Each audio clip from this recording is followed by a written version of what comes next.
방송에서 제공하는 투자 정보는 투자 판단에 대한 조언입니다. 방송에서 제공하는 주식의 가치, 가격 상승 및 가격 하락에 대해서는 방송사에서 보장하지 않습니다. 간추린 경제 뉴스입니다. 뉴욕 증시에서 주요 지수는 미국 제조업 경기 회복과 독일 제조업 침체 소식이 맞물리면서 혼조세로 마감됐습니다. 뉴욕 증권거래소에서 다우존스 지수는 0.06% 상승하며 거래를 마쳤습니다. 반면 S&P 500 지수는 0.01%, 나스닥 지수는 0.06% 하락하며 거래를 마쳤습니다. 문재인 대통령과 트럼프 대통령이 현지 시간 23일 오후 확대 정상회담에 들어가 65분간 진행 후 종료됐습니다. 문재인 대통령은 모두 발언에서 조만간 제3차 북미 정상회담을 준비하기 위한 북미 간 실무 협상이 열리리라 기대한다고 밝혔습니다.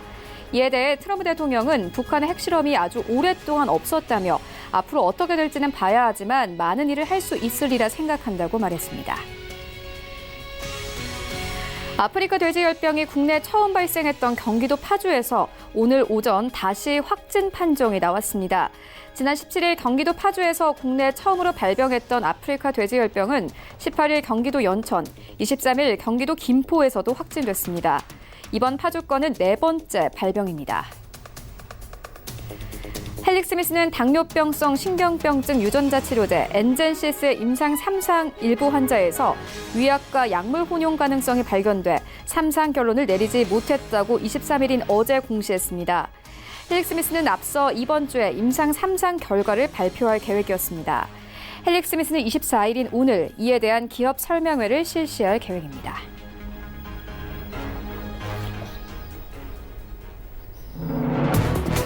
여러분 안녕하십니까? 출발 증시 와이드 1부 시작합니다. 최윤입니다. 어제 우리 증시 양지수 엇갈렸습니다. 코스피 시장은 강보합권에서 마감이 됐는데요. 어제 외국인들이 매도 물량 던져냈지만 그대로 기관들이 받아주면서 어제 시장 하락세는 면했습니다. 어제 기관들 자동차 종목들 중점적으로 매수하면서 어제 관련된 종목들이 일제히 상승세를 보였습니다.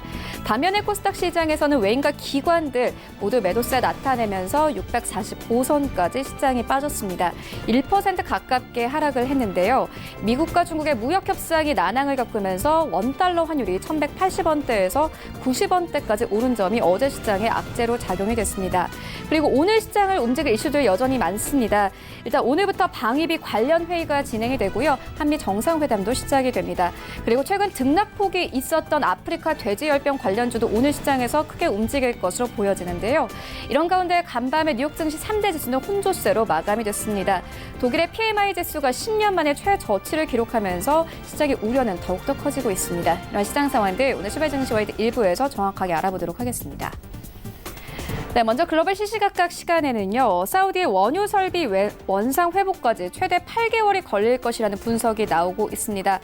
이 IPO를 추진 중인 아람코에는 어떤 영향이 있을지 함께 살펴보도록 하겠고요. 이어서 문우신 장관은 간밤에 미중 무역 협상이 내주부터 개최된다고 밝혔습니다. 지난 중국의 미국 농장 방문 취소는 미국의 요청이었다고 밝히며 시장의 기대감은 다시 살아나고 있는데요. 함께 살펴보도록 하겠습니다. 네, 이어지는 라이브 이슈타임에서는요. 헬릭스미스는 임상 3상 결과 분석을 연기했습니다. 약물 혼용 가능성을 발견했다고 밝혔는데요. 사실상 헬릭스미스 3상 결과만 기다렸던 코스닥 시장에는 악재일 수밖에 없습니다. 함께 살펴보도록 하겠고요. 이어서 삼성전자의 주가가 올해 들어서 약 27% 넘게 상승하면서 5만 원대까지 바짝 다가서고 있습니다. 반도체 경기가 최근 바닥에 도달했다는 분석 나오는데 함께 주가 흐름 짚어보도록 하겠습니다. 출발 증시 와이드 1부 지금 출발합니다.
네, 시장의 중심이 되는 이슈를 꼼꼼하게 체크합니다. 글로벌 시시각각 시간인데요. 바로 투자증권 여부 윤정식 팀장 화상으로 연결되어 있습니다. 안녕하십니까?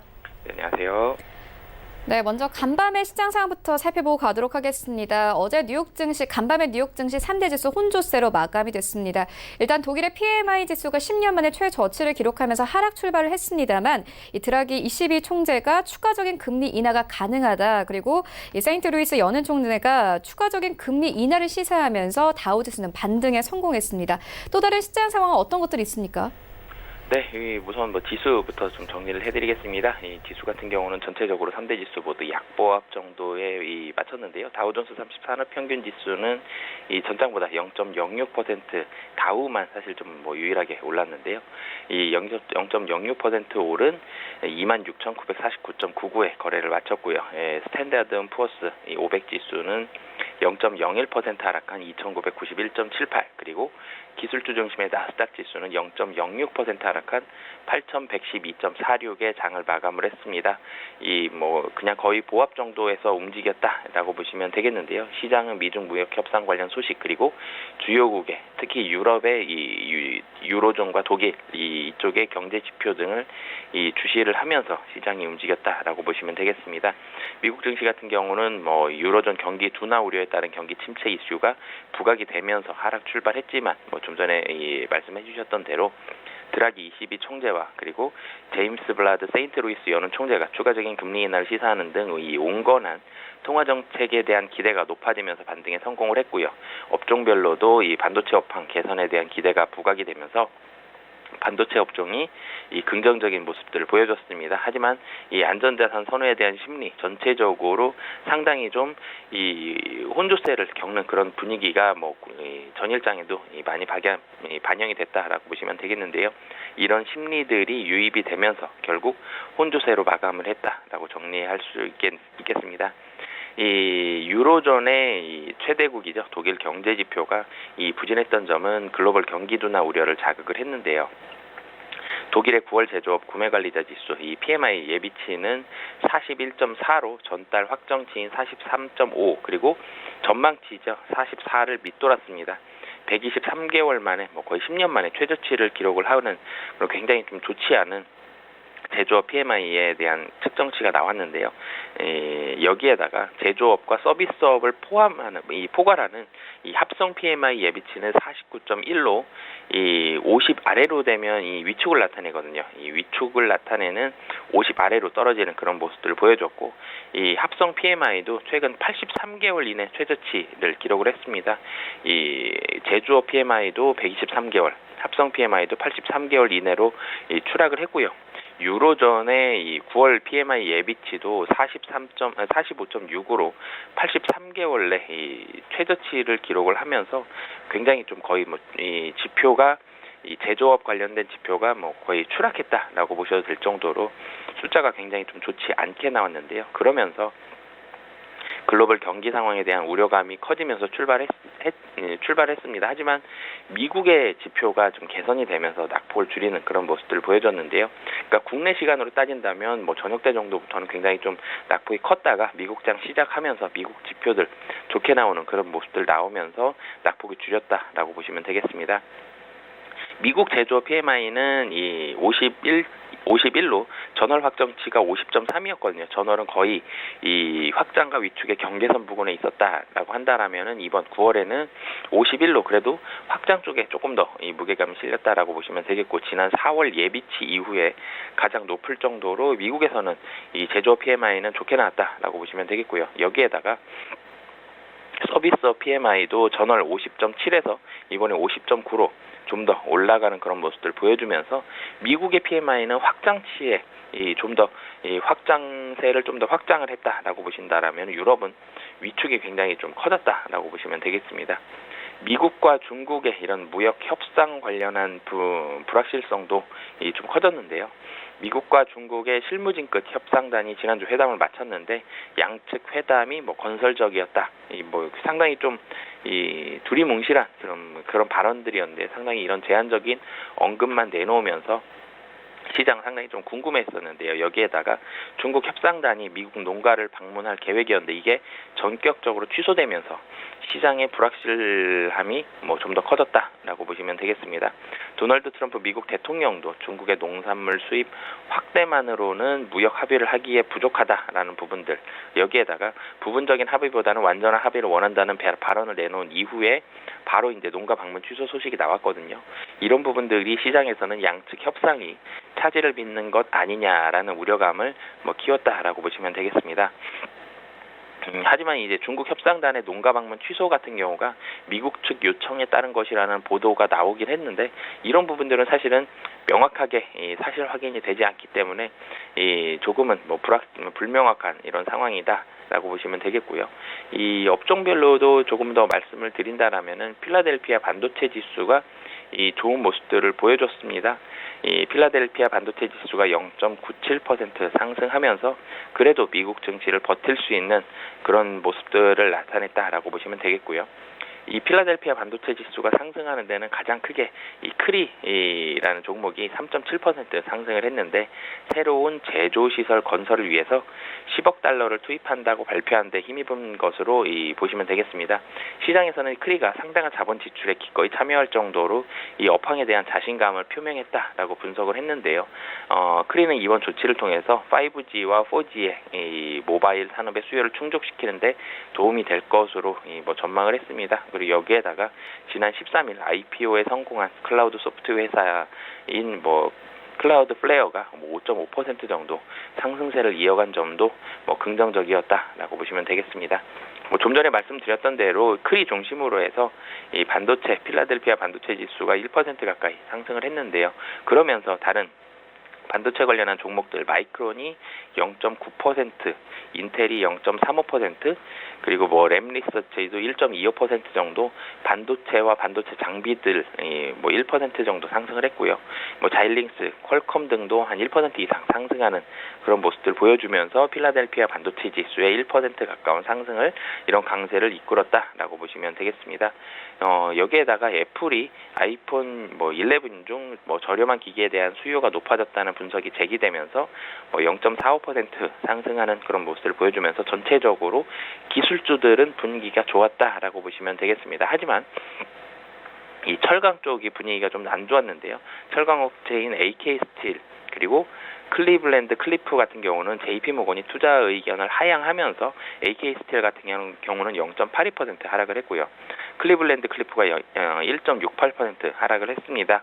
그리고 바클레이즈가 투자 의견을 하향하면서 알루미늄 업체죠. 전 세계 이 경기에 대한 지표를 확인하는 이 알코아 같은 경우도 1.84% 하락을 했고요. 골드만삭스도 생활용품 업체죠. 클로락스도 1% 이상 하락을 했습니다. 전체적으로 소비재들 좋지 않은 그런 모습들을 보여줬고요. 페이스북 같은 경우도 이 경쟁을 위해서 불법적인 행동을 했다는 소식이 전해지면서 독점 관련법 이슈가 부각이 되면서 1.64% 하락을 하면서 전체적으로 대부분의 업종 종목들 하락이 많았지만 반도체 관련한 종목들이 상승을 하면서 이런 부분들을 상쇄를 했고요. 이 유럽에 대한 지표 좋지 않았지만 미국에 대한 지표가 좋아지면서, 그리고 유럽 지표 좋지 않았지만 드라기 22 총재와 이 라가르드 IMF 총재 그리고 블라드 세인트루이스 여는 총재의 발언에 힘입어서 전체적으로 이 악재들을 만회하면서 거의 혼조세 보합 정도의 수준으로 미국장은 마감했다라고 정리를 할 수 있겠습니다. 네, 뉴욕 증시 짚고 왔는데요. 국제 유가도 간밤에 상승세를 탔습니다. 일단 사우디 생산시설 복구가 빨라와 11개월이 걸릴 수 있다는 보도가 나오면서 시장의 우려는 커졌습니다. 또 사우디는 빠른 복구가 될 수 있다고 발표를 했지만요. 아람코 측이 이 석유 시설 장비 제조 업체와 프리미엄까지 제공하면서 긴급 협상을 벌이고 있다라는 보도가 나오면서 시장의 우려는 더욱더 커지고 있습니다. 아람코 같은 경우에는 IPO도 추진 중이기 때문에 시장에 좀 관심을 갖고 있는 기업이기도 한데요. 어떻게 보고 계십니까? 네, 우선은 이 아람코가 사실은 발등에 불이 떨어졌습니다. 사우디 같은 경우도 이 석유 시설이 이번 피격이 되면서 이 월스트리트 저널 보도에 따르면은 실제 원상 복구까지는 시장 예상보다 시간이 훨씬 더 걸릴 것 같다라는 이런 보도가 나왔는데요. 이 사우디 국영 석유사죠. 이 아람코가 석유 시설의 신속한 복구를 위해서 좀 전에 말씀해 주셨던 대로 장비 제조업체와 서비스 업체에 웃돈을 제시하면서 복구에 박차를 가하고 있지만 뭐 완전히 가동을 복구하기까지는 뭐 수개월이 더 걸릴 것이다라고 이제 이 보도가 나왔습니다. 아람코와 사우디 정부 같은 경우는 원유 공급에는 차질이 없을 것이다라면서 이달 말까지 생산을 정상화할 것이라고 공언을 했는데 내부에서는 회의적인 시각이 나오고 있고요. 사실상 이달 말까지는 좀 쉽지 않겠다라는 부분들이 시장의 뭐 컨센서스고요. 이게 몇 개월이 걸리냐라는 부분들을 좀 봐야 되는데 이 사우디 정부 관계자들은 이 아부카이크 원유 설비가 정상적인 운영을 재개하려면 이 최대 8개월이 걸릴 것이다라고까지 좀 보고 있습니다. 뭐 복구 비용이 뭐 수억 달러라고 했는데 복구 비용은 두 번째 문제고요. 이 기간을 상당히 좀 단축해야 되는데요. 이 아람코 임원과 이사회 이사들도 3주 내로 산유량을 회복하겠다는 아람코의 계획에 대해서 그보다 시간은 2배는 더 걸릴 것이다라고 추산하고 있다라고 보시면 되겠는데요.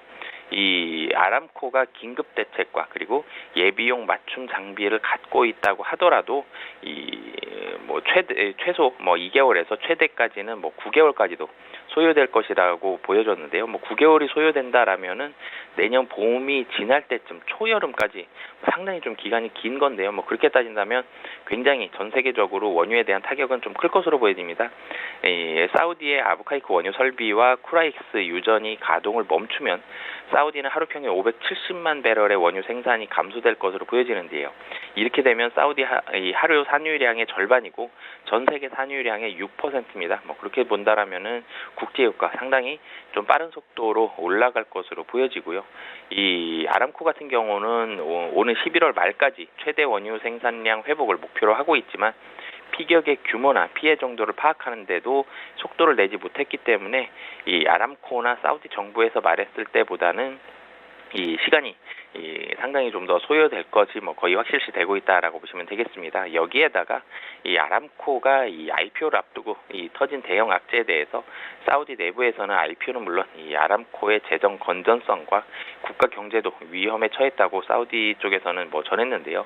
뭐 이런 부분들을 통해서 사실 아람코가 좀 당연히 악재의 이 IPO 영향은 받을 것으로 보여지고요.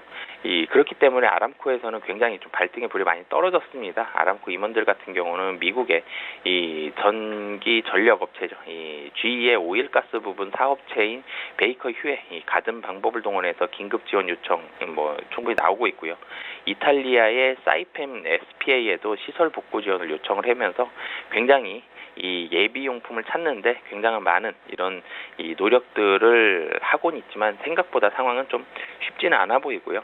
아람코가 IPO 주관사로 UBS 그룹이랑 그리고 도이치은행을 지정을 하면서 이 11월 말에 IPO 진행을 뭐 목표로 하고 있는데 이런 부분들 분명히 좋지 않은 영향력 이번에 이 사우디의 피격 그리고 복구의 시간이 좀 더 오래 걸리는 이런 부분들이 영향은 미치고 있고요. 뭐 그렇기 때문에 이번 주에 애널리스트들과의 미팅을 가질 예정인데 이런 부분들을 얼마나 사우디 아람코 쪽에서 뭐 해명을 하고 그리고 대비를 하고 있느냐 이런 부분들이 아람코의 IPO에는 뭐 좀 더 긍정적인 부분들이 어느 정도 반영이 될까를 결정 지을 수 있는 뭐 그런 중요한 시간이 이번 주다라고 보시면 되겠습니다. 네, 원유 가격에 따라서 금리 인하가 결정될 것이라는 분석과 함께 시장 함께 긴장하고 있는데요. 계속 따라가 보도록 하겠고요. 시장의 또 다른 키 이슈, 미중 무역 협상 따라가 보도록 하겠습니다. 일단 문우 시장관은 간밤에 미중 무역 협상이 내주부터 재개된다고 밝혔습니다. 지난 중국의 미국 농장 방문 취소는 미국의 요청이었다라고 직접 밝히면서 시장의 기대감은 다시 살아났습니다. 그렇지만 워낙 협상이 좀 오락가락하고 있고 또 마냥 기대할 수 없는 상황이기도 한데요. 어떻게 보고 계십니까? 네, 미중 무역 협상 굉장히 좀 불안정하면서 뭐 아슬아슬하게 좀 가고 있는 그런 모습들 많이 나오고 있는데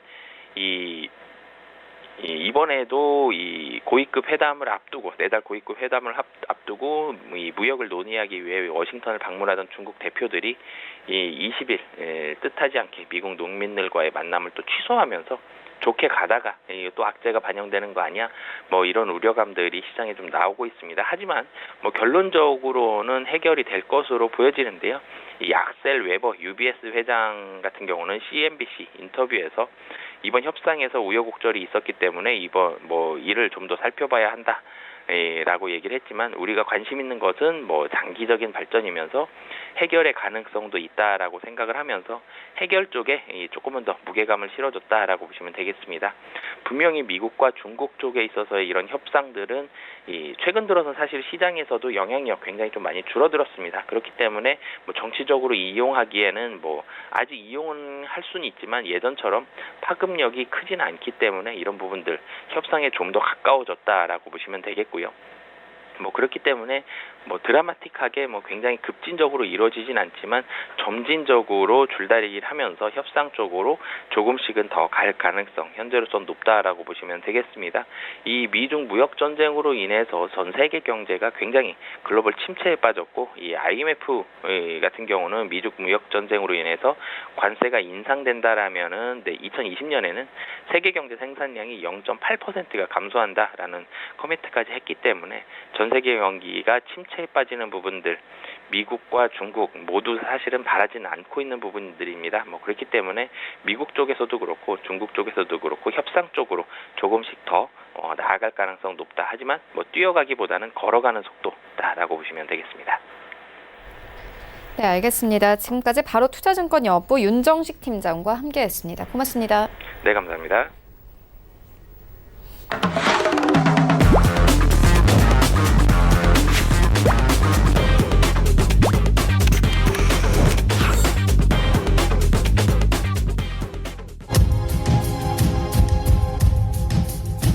네, 국내 시장 쟁점 함께 분석해 보도록 하겠습니다. 라이브 이슈 타임인데요. SK증권 여부 PIB센터 이재강 이사 화상으로 연결되어 있습니다. 안녕하십니까? 예, 안녕하십니까? 네, 이사님 오늘 장 분위기 어떻게 보고 계십니까? 네, 항상 시작과 마무리가 중요하다고 합니다. 주식시장에도 마찬가지인가 아닌가 생각이 됩니다. 자, 이번 주는 9월에 실질적인 마무리 짓는 9월달 과연 어떻게 마무리 짓냐에 따라서 자, 다음 주부터 시작되는 10월달을 전망해 볼 수 있지 않나 생각이 됩니다.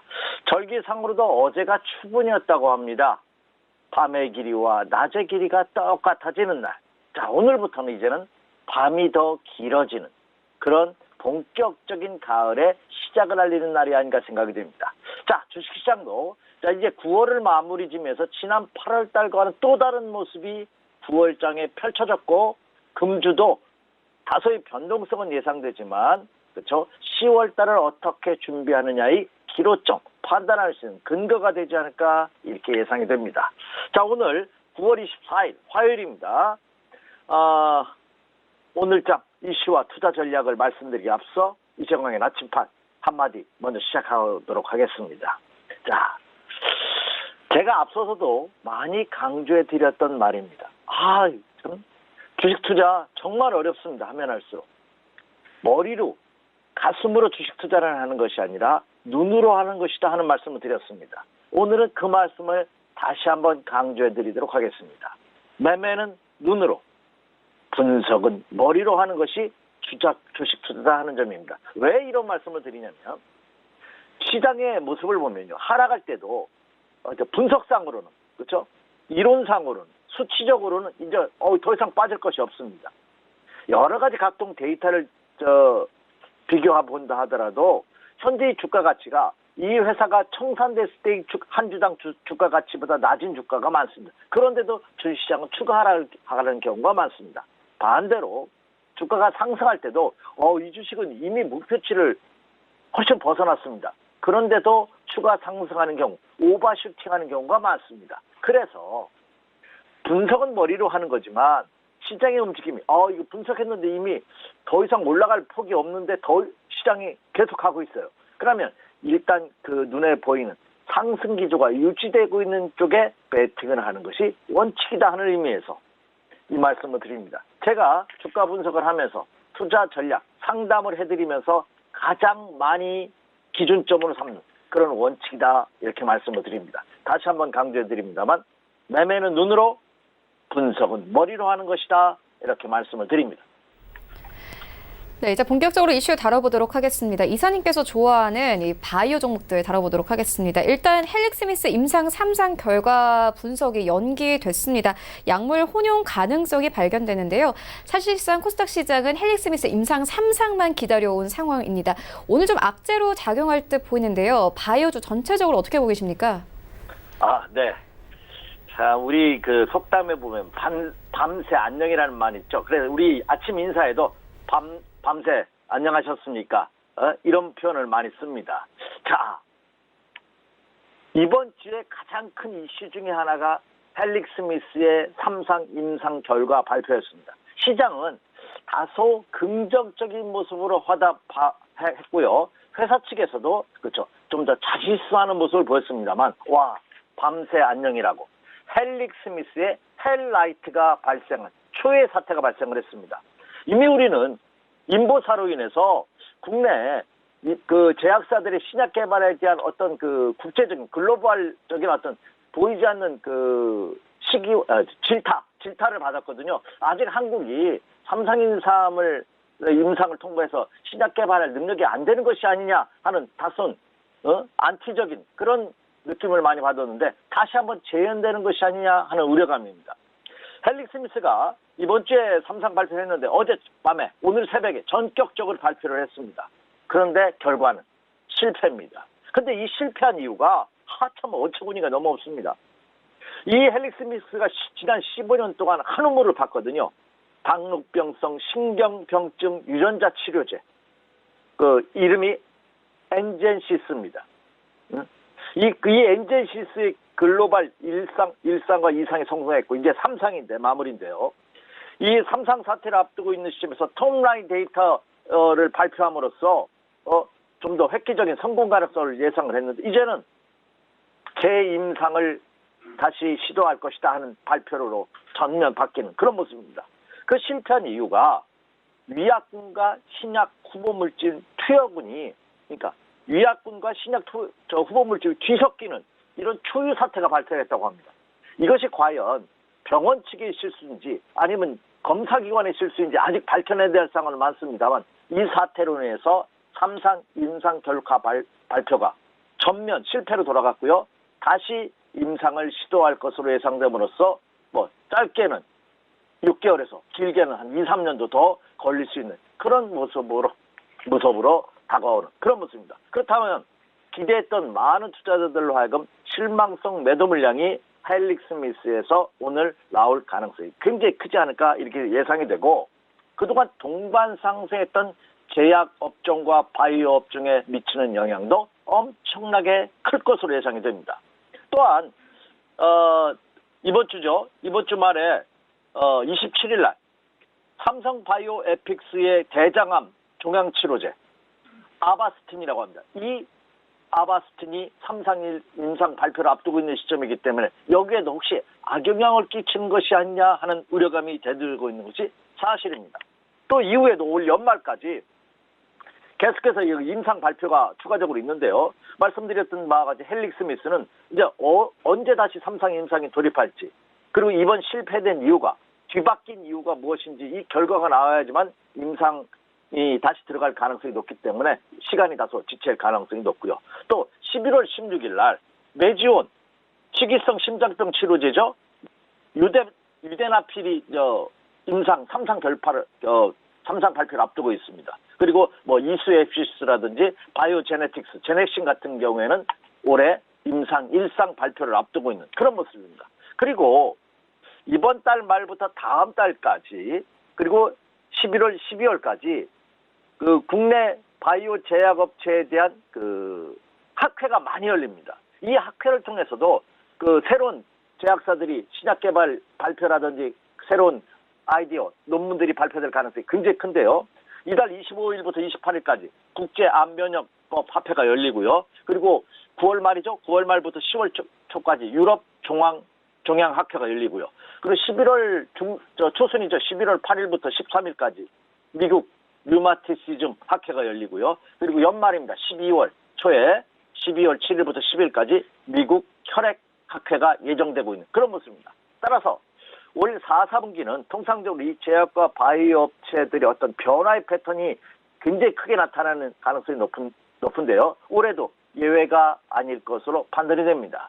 결론적으로 기대했던 헬릭스미스가 3상일 임상에 어처구니없는 오류로 인해서 실패함으로써 국내 제약과 바이오 업체들도 그렇죠. 변동의 가능성이 굉장히 크지 않을까. 그래서 오늘 헬릭스미스는 다소의 조정 불가피한 모습이고요. 그리고 추가적으로 옥석이 가리질 가능성이 굉장히 크다. 그래서 제약과 바이오업체 앞서서 강조해드린 바와 같이 종목별로 차별화된 매매 전략이 요구되고 있다. 이렇게 말씀을 드립니다.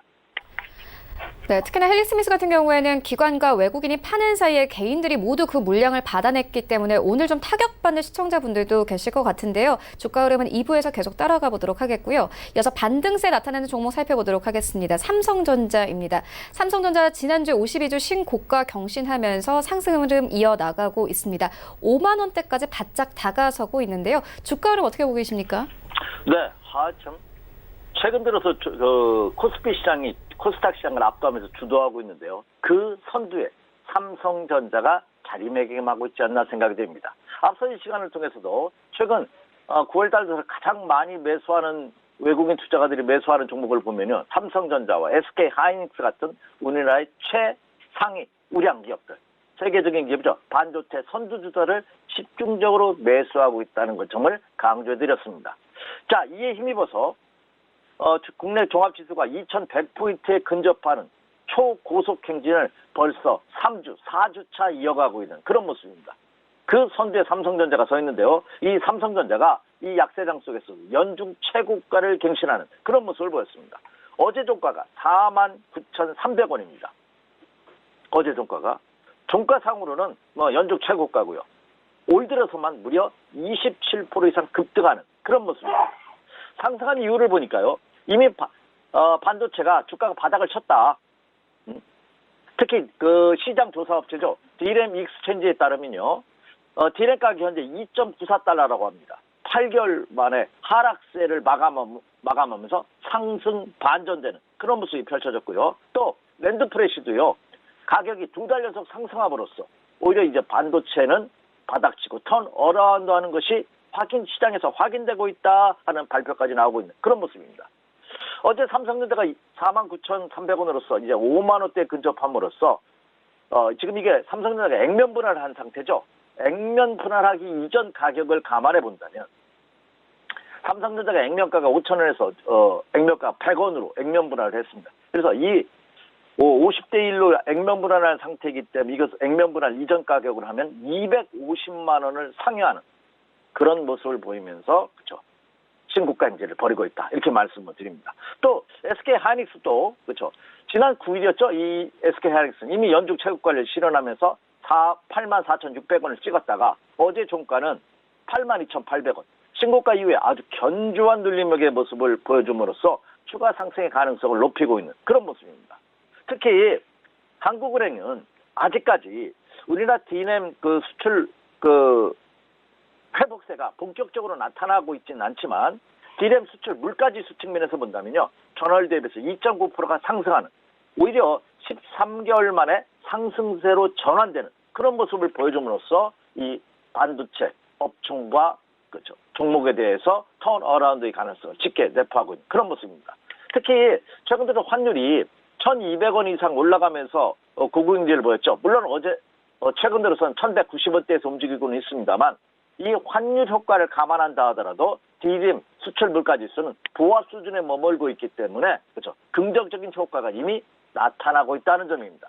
특히 PC와 모바일 제품에 대한 디램 수요가 크게 증가되는 모습을 보여주고 있고요. 그리고 반도체 가동률 축소와 그리고 추가 생산 등대량 감소에 따른 재고가 감소되는 효과가 나타나고 있고요. 이로 인해서 추가 수요 증가에 대한 기대감도 어우러지면서 반도체 업종과 종목에 대해서 계속해서 러브콜이 외국인 투자가들과 국내 기관 투자가들 사이에서 이어지고 있는 그런 모습이 아닌가 생각이 됩니다.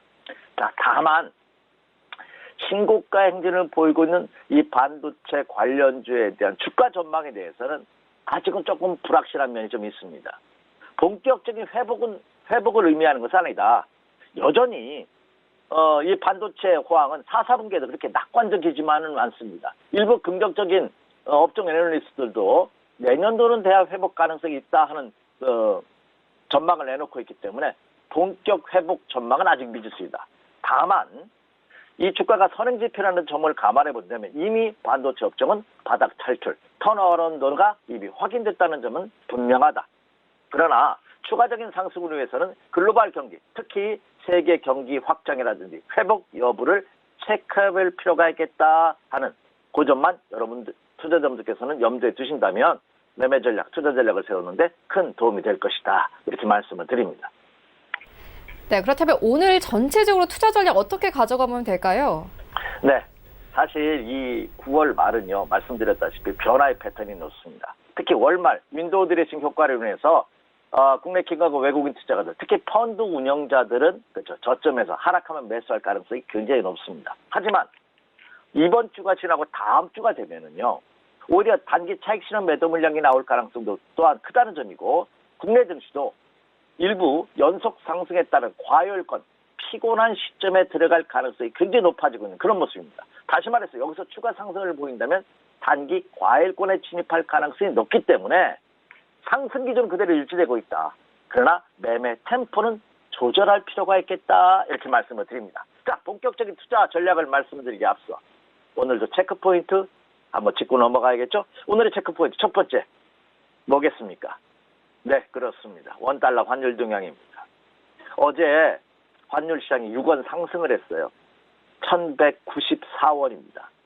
1170원대까지 좀 하락했으면 좋겠다는 말씀을 강조드렸는데 1180원대까지 갔다가 지난주에 이제 1190원대로 다시 넘어서는 그런 모습입니다. 이게 1200원대 이상으로 계속 올라간다? 그럼 이 주가 상승 탄력도 저하될 가능성이 굉장히 큽니다. 그래서 원달러 환율 동향 계속해서 체크해 주시기 바라고요. 어제는 6원이나 상승했어요.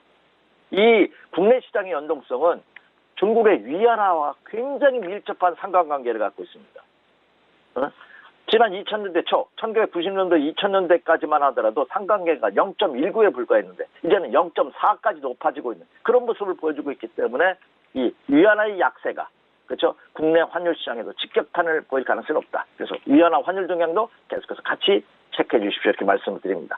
자, 그리고 문재인 대통령이 이제 지난 22일 날 그렇죠? 전용기 에어포스 원을 타고 이제 미국으로 가셨죠. 유엔 총회에 참석하고 계십니다. 자, 오늘 새벽에 우리나라 시간으로 한미 정상회담을 하고 계십니다. 지금 마무리됐는지는 저는 모르겠습니다. 하지만 이 한미 정상의 결과 지금 외신 보도를 통해서 보면 긍정적인 뉴스가 계속해서 나오고 있습니다. 과연 결론 기자회견을 어떻게 여는지 특히 북핵 문제에 관련된 그런 이슈가 어떻게 나오는지 체크해 주시기 바라고요. 제가 느끼기에는 큰 어려움은 없을 것으로 보입니다. 그러면 남북 경협 관련주들 포함한 남북 관련주들, 대북 관련주들을 오늘 한번 체크해 볼 필요가 있겠다. 이렇게 말씀을 드립니다. 자, 그리고 이제 경제 지표입니다. 역시 오늘 새벽에 중요한 경제 지표가 발표가 됐죠. PMI입니다. 구매자 관리 지수죠. 지금 현재 그 나라의 경기 동향을 파악해 볼 수 있는 중요한 지표입니다. 그런데 미국의 제조업 PMI는 아주 긍정적으로 나타났습니다. 5개월 만에 최고치죠. 예비치가 현재 51을 나타나고 있는데 그렇죠. 전달 대비해서 크게 증가되는 모습입니다.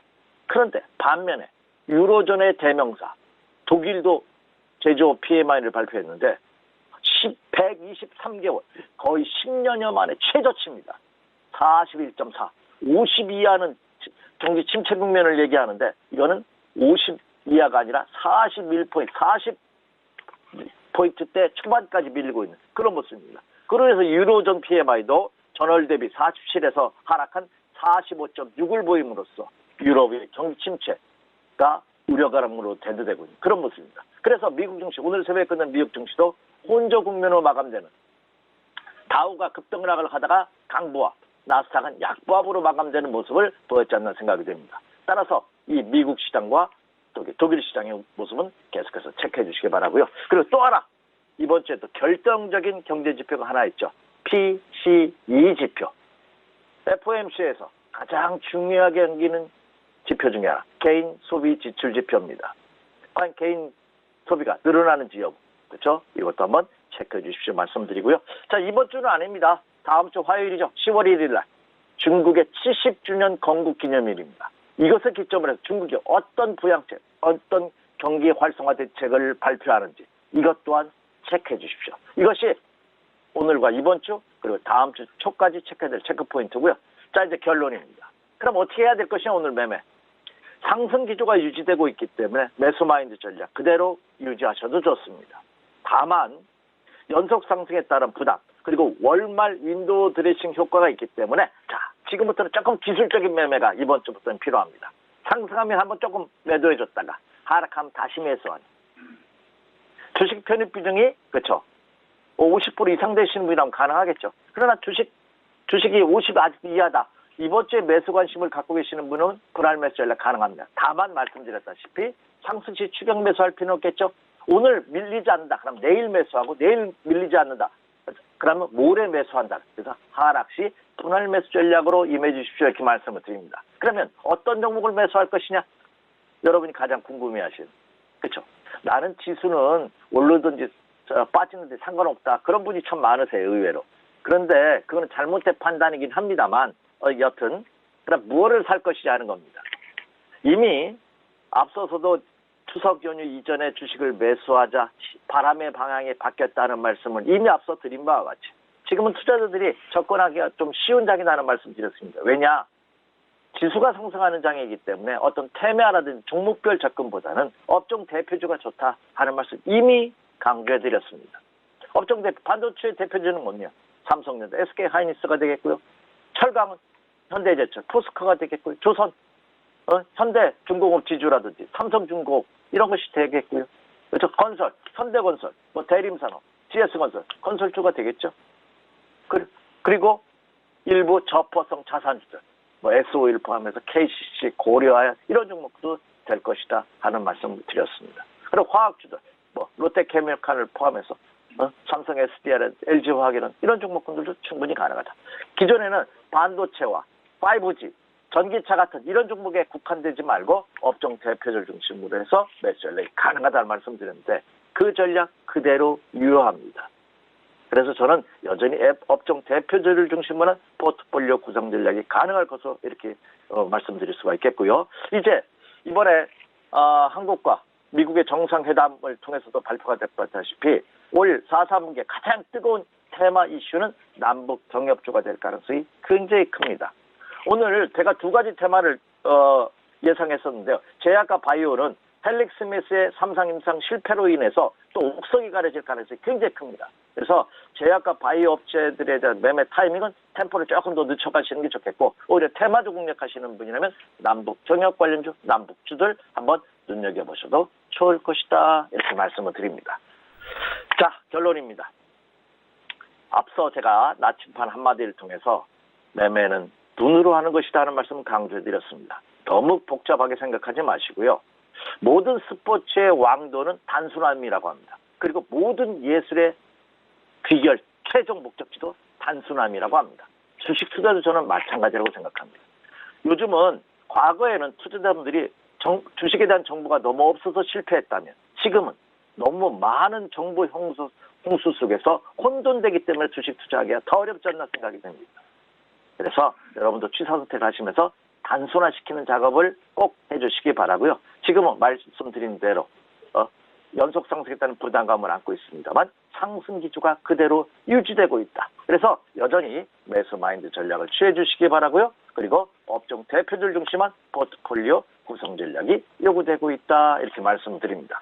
따라서 오늘이 화요일입니다. 내일 모레 목요일장에서 여러분을 다시 한번 찾아가겠습니다만 이번 주는 특히 9월 달을 마무리 짓는 월말이기 때문에 오히려 하락한다면 기관과 외국인 같은 큰 손세력들이 매수에 가담할 가능성이 굉장히 큽니다. 그래서 이번 주는 좀 발빠른 매매를 같이 고점 매도와 저점 매수도 같이 중용해서 써보신다면 더 좋은 효과를 얻을 수 있을 것이다. 이렇게 말씀을 드립니다. 이상입니다.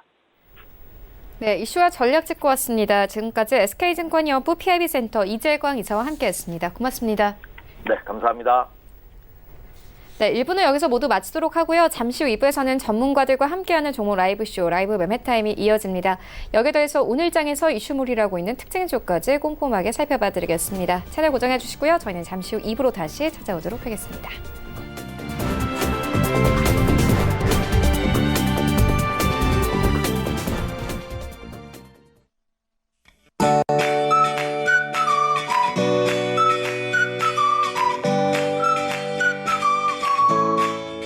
안녕하세요. K웨더 라이프스타일 예보 김단비입니다. 오늘 아침 어제보다 기온이 2도에서 5도 정도 낮아 쌀쌀합니다. 서울과 광주의 아침 기온 14도, 강릉 12도, 대전은 13도, 대구는 15도를 보이고 있고요. 낮 기온은 서울과 강릉 25도, 대전과 광주 26도, 대구 27도를 보이면서 일교차가 10도 내외로 크게 벌어지겠습니다. 환절기 건강관리와 옷차림에 유의하시기 바랍니다. 한편 오늘도 전국 하늘이 깨끗하게 드러나면서 쾌청한 가을 날씨를 만끽할 수 있겠는데요. 미세먼지 농도 좋음 수준으로 공기도 청정하겠고요. 오존 농도도 보통 수준에 머물며 무난하겠습니다. 이 시각 위성 영상 보시면 전국이 대체로 맑은 모습이고요. 곳곳으로는 안개가 다소 짙게 끼어 있습니다. 특히 내륙 지역에는 가시거리가 200m도 채 되지 않는 곳이 있으니까요. 차간 거리를 넉넉하게 확보하는 등 출근길 교통안전에 유의하셔야겠습니다. 오늘은 중국 중부지방에 위치한 고기압의 영향을 받겠습니다. 다음은 자세한 지역별 날씨입니다. 중부지방 춘천의 아침 기온 11도, 수원과 대전 13도로 서늘하고요.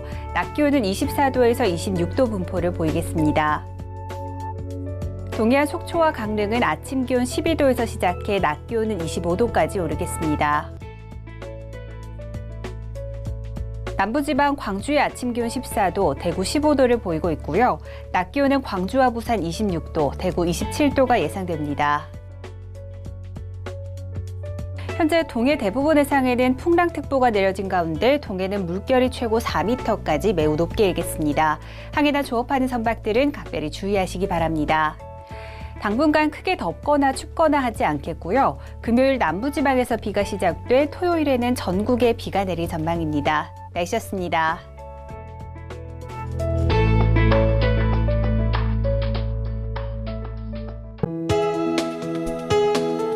본 방송에서 제공하는 투자 정보는 투자 판단에 대한 조언입니다. 방송에서 제공하는 주식의 가치, 가격 상승 및 가격 하락에 대해서는 방송사에서 보장하지 않습니다.